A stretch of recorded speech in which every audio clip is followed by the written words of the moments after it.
پی ټی آی کارکنانو گرفتاری سلسله جاری ده.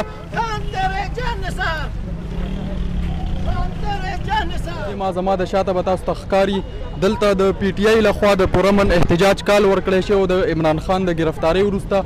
دلته چې کوم کارکنان راغلي دي د پولیس لخوا گرفتار کړی شوي.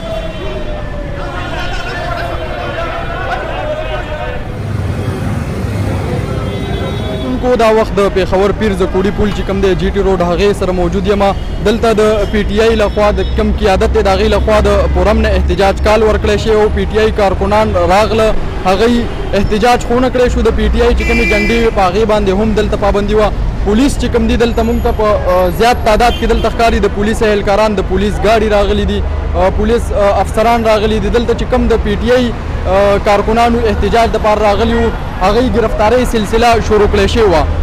چې کوم دلته موږ ته ښکاري د ضلعي انتظامي کوم اهلکار افسران دي هغوی هم موجود دي، پولیس اهلکاران هم موجود دي. د پی ټی آی چې کوم احتجاج کال ورکړی شوی و هغې کارکنان چې کوم دي د 1 درزن نه زیات کارکنان تر اوسه پورې گرفتار کړي دي او نور هم د گرفتاری سلسله شروع ده.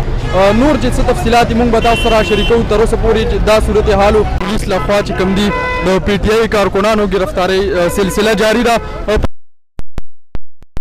کارکنان دي هغه گرفتاری لپاره مختلفو تانو ته منتقل کوي او بوزي. تاسو ته به دا د پیر زکوړي چې کوم دی هغه مکان دی د پیښور جی ټي روډ دی. دلته د پی ټی آی لخوا چې کوم دی او د پی ټی آی چې کوم کارکنان دي چې څومره به کارکنان احتجاج دپاره راتله د هغوی د گرفتاری سلسله چې کوم دی پولیس ګاډي راورسېده د هغوی د گرفتاری سلسله شروع کړی شوې ده. دا به تاسو ته ښکاري دلته چې کوم دی په زیات تعداد کې چې کوم دی د پولیس اهلکاران موجود دي او د پی ټی آی چې کوم کارکنان دي هغه گرفتاروي. موږ به تاسو سره نور تفصیل هم شریکو. دا به تاسو لیدی شئ کتونکو چې د پولیس لخوا چې کوم کارکنان دي هغه بوتللی کېږي مختلفو تانو ته. پولیس موبایلو کې اچولی کېږي. د پولیس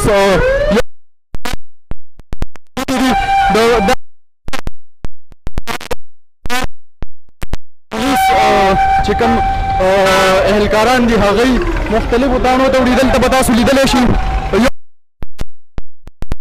دي او کارکنان نیسي. چې کوم کارکنان هغه کارکنان نیسي دا تاسو لیدلی شئ.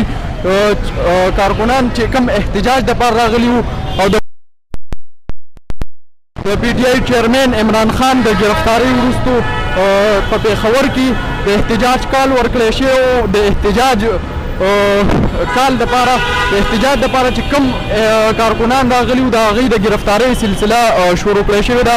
نور تفصیل به تاسو سره زما د شاته به تاسو ته ښکاري دلته د پی ټی آی لخوا د پرامن احتجاج کال ورکړی شوی د عمران خان د گرفتاری وروسته.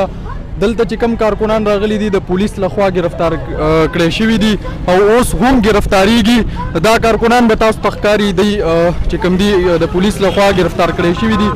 زما د شاته به تاسو لیدی شئ په دې کې چې کوم دي ښځې هم شاملې دي. پولیس چې کوم دی که تاسو ته موږ صورتحال وښیو زیات کارکنان چې کوم دي هغه گرفتار کړي دي. نور تفصیل تاسو سره شریکوو. موږ سره اوسئ.